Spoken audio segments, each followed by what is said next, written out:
I believe that most human beings are only living at about 40% of their capability. The mind has a governor, like a car. If you're driving a car and the car has a governor on it, the car may say 130 miles an hour, but the governor's set to 91. The car wants to go.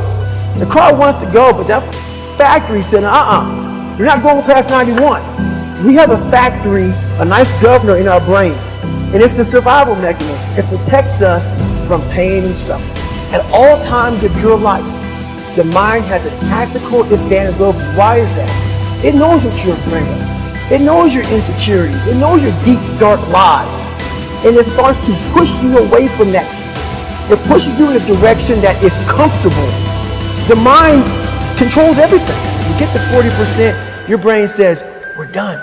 Let's roll, man. This is starting to get painful. This is uncomfortable. So you sit down. You have to figure out ways, and everybody's different. That's how the book kind of talks about, like we all have these things about, 5 steps to this and 4 steps to this. There's a lot more than that. That's all bullshit. It's a practice that you have to, it's a habit. So if you know that at 40% I'm feeling pain. At 40% I'm feeling pain. That's where the 40% rule kicks in. Now it starts. Okay, I'm feeling pain. My mind's saying get out of here, run, flee. The fight or flight kicks in. Okay, we're done. We're not good enough. It starts telling you all these things. You start to believe it because the mind controls all. This is the time where you have to gain control back of your mind. It's okay. Let me see if I can go 45%.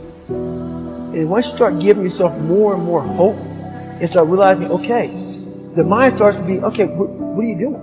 We're supposed to be going right and you're going left.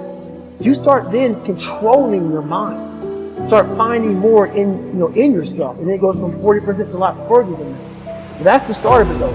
Get to the spot where your mind is saying stop. Wherever that is, you gotta get there first. And then that's when that starts to work. You gotta control yourself in that moment.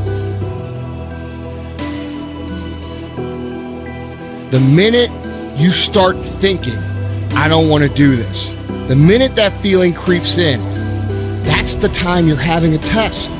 The minute you feel the ache of, I'd rather do something else, I'd rather do anything else than this, that's the test.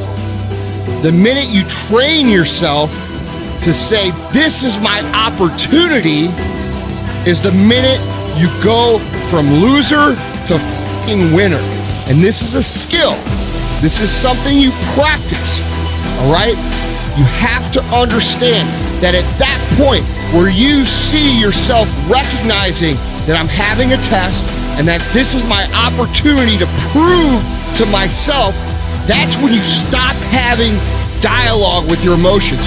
You stop negotiating with your feelings and you start to act. I call this a production pivot. Production pivot is you recognize the feeling, you use it as a trigger to act, and you get up and you start moving, okay? And that's what I want to, what's a trigger, all right? Every addiction has a trigger.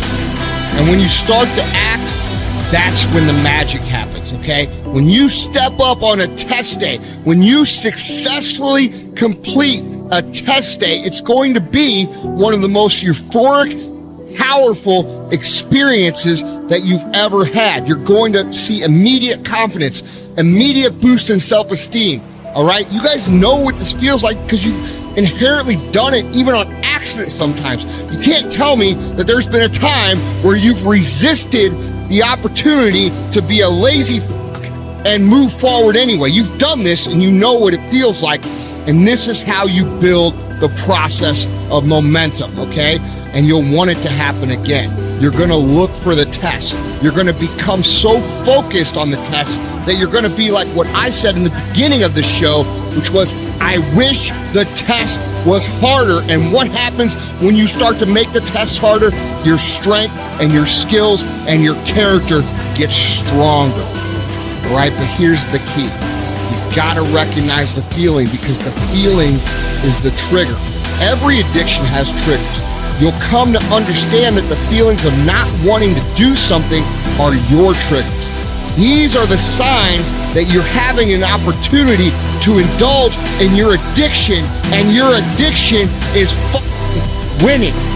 That's how you're going to learn to love test days, and that's how you're going to produce the skills you need, which are the qualities that I mentioned before: fortitude, endurance, discipline, grit, dedication, mental toughness, that are the building blocks of building a successful life.